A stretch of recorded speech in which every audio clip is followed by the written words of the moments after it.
Films are made up of sequences. Sequences are made up of scenes. And scenes are made up of shots. But we must understand the characteristics and storytelling value of each shot. Don't be a... In this video, we'll begin with the big picture and work our way down. We're going to define the essential shot sizes in a filmmaker's toolbox and how to use the right shot at the right time to create memorable moments on screen. This is episode 1 of The Shot List. Shot size. Shot choices help establish the rhythm, tone, and meaning of a scene. Knowing which shot will be the most aesthetically and dramatically valuable for a given scene should be the highest priority for both a director and a DP. In this video, we'll be examining essential shot sizes. As we go, we'll populate a shot list in StudioBinder as a sort of cheat sheet the next time you need to create one. Now, let's get to the shots. The most common visual element to open a scene or even an entire film is the establishing shot.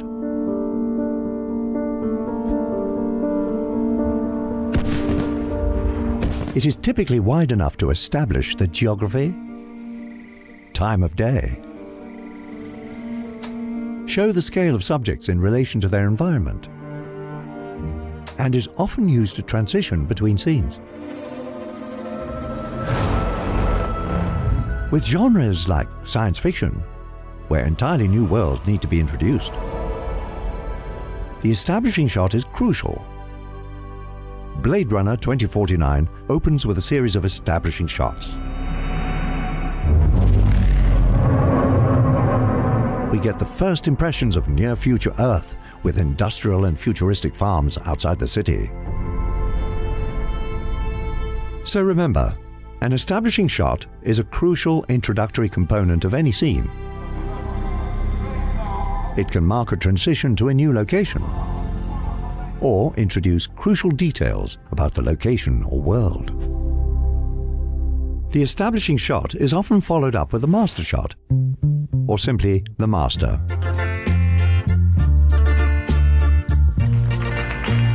Like the establishing shot, a master shot confirms the location and geography of the scene. It also clarifies which characters are in the scene and where they are in relationship to each other. Go on, sit down. Go ahead. Talk to each other. Sit down. Hey, Mr. Einstein. Here we see a master from The Godfather Part 2 framing the Corleone family around a dinner table. Hey, Sally, get in here.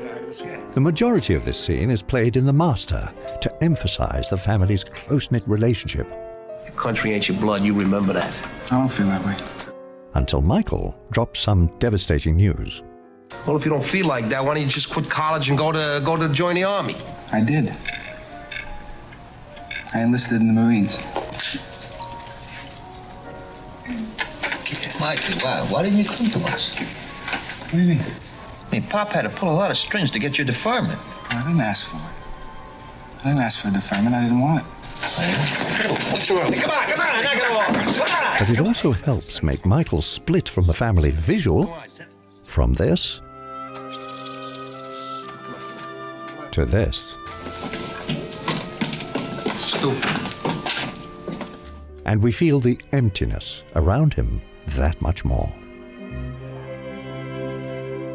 Remember, the master captures the scene playing out in its entirety, providing the editor with something to cut out to, if necessary.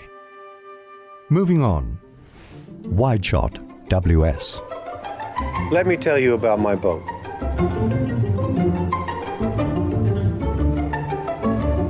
The wide shot positions subjects far from the camera to visually represent their relationship to their environment. This is distinct from the establishing shot, which is about location. The wide shot is principally concerned with the scale of the subject. I'm finished. It can be used when you need to make subjects appear lost, lonely, or overwhelmed, or comment on a subject's relationship to their environment. In this wide shot from Phantom Thread, we can see the characters Alma and Reynolds dwarfed by a messy ballroom. Paul Thomas Anderson could have ended the scene with close-ups to capture the characters' emotions. But by ending with a wide shot here, we can consider Alma and Reynolds together, yet isolated from the world around them. Use it when you need to establish the spatial relationships of the subjects. Make statements using distance, depth, or size. Our next subject, full shot. When a subject's entire body reaches from the top to the bottom edges of the frame, the shot is defined as full. With a full shot, it's not necessary to put the subject in the center of the frame, but notice how often this is the case.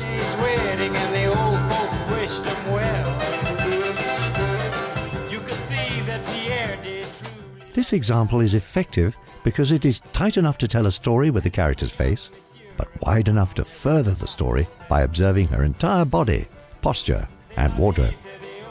So remember, a full is composed head to toe, and you can use them when you need to make statements about a subject's physicality and present a character in all their glory. Moving on. Medium full shot, cowboy. The medium full shot is arranged from the top of the subject's head to just below their waist. It is sometimes referred to as a cowboy shot based on the height of gun holsters.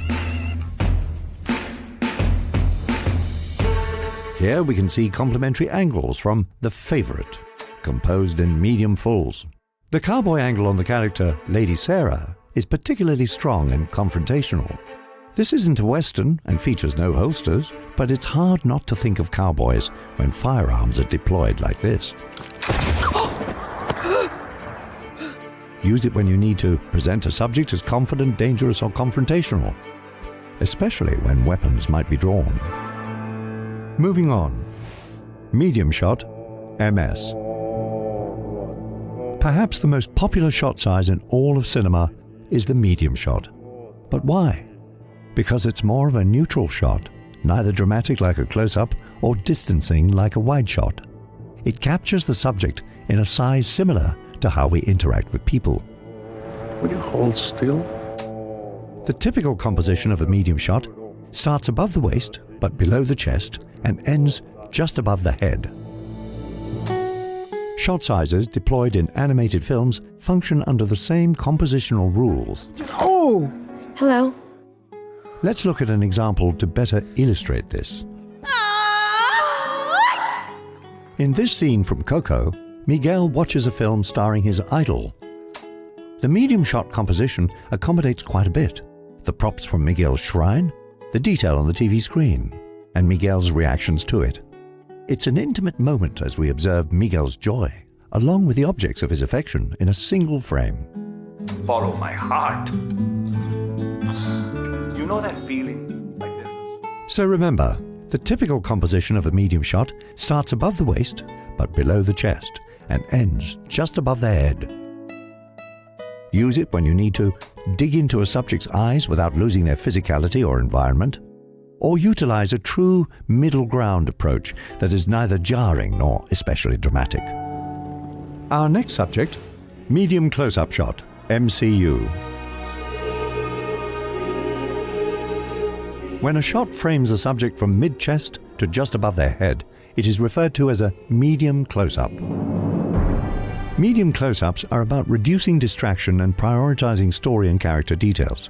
Why don't you start right now and get the fuck out of here? Use it when you need to get intimate with a subject without losing their physicality. Perhaps I treated you too harshly. Here, the villainous Thanos snaps his fingers during the climactic moments of Avengers Endgame.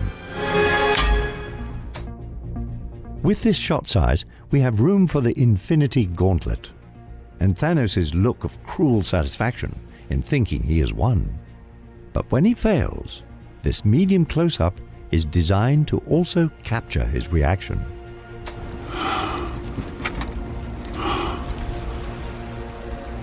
Remember, a medium close-up is roughly head to chest. Are you ready for it? It's the close-up. See you. Here's Johnny! Of course, the most powerful visual weapon for highlighting a change in emotion or dramatic beat on screen. Close-ups are most often arranged at eye level, better to dig into the windows of a soul. In this shot size, we have a front row seat for a character's thoughts and feelings. Who is it? Will you help me? Yes, anything.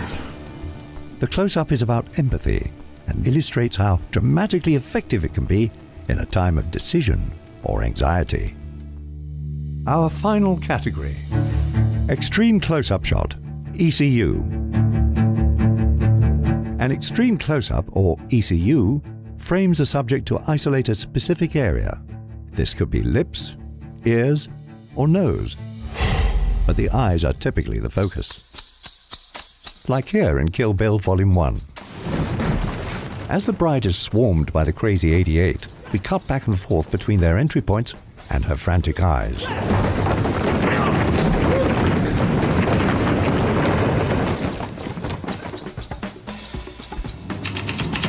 But when the function of a specific prop or an intimate detail is necessary, filmmakers will often rely on the insert shot.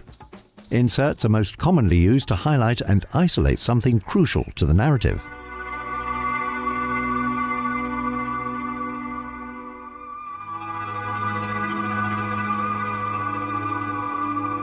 So remember, an extreme close-up or an insert shot is one of the greatest tools for emphasis. It is the most intimate, dramatic, and potentially startling of all shot sizes. So, this is our shot list made in StudioBinder so far. It has all of the most common shot sizes you can reference the next time you need to create a shot list. You can find a link to the full shot list in the description. If you're looking for shot listing software to automate the process, check the description for a link to StudioBinder. It's free to get started. In the next episode of this series, we'll explore framing and composition. Subscribe to our channel, click the bell to stay in the loop, and happy shot listing!